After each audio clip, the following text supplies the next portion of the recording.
Bailey's signal. Lifted in well. Goal! Dragovic again is making a name for himself as something of a scorer recently. Goal in the Europa League. Got the winner against Arminia Bielefeld last weekend. And now he's put Leverkusen in front in under 10 minutes against Schalke. It's a great ball into the box here. I think it looks to me like almost like an own goal. I don't know if Tao's getting pulled at or pushed on. It's definitely an own goal. A great ball into the box. He's got to do better here to clear the ball. I don't know if the video referee will have a look at this one. Tao's looking to the referee to blow the foul.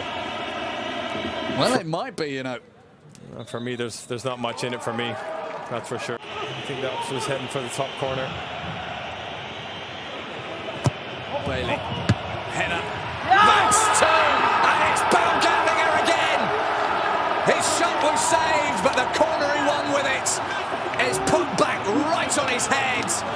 And that was the goal that very well might break the camel of Schalke's back. The last stroking at each other and scratching. I mean, if you're going to lose to Leverkusen, please not on two set pieces again.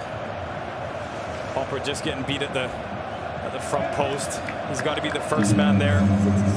He's got to use his body. Baumgartlinger just flicking it, just getting a bit on it and flicking it into the far post. Good ball in from Bailey. Hopper's got to use his arms there. He's got to use his upper body strength to push Baumgartlinger or at least get a body on him if he's not going to get his head on the ball there.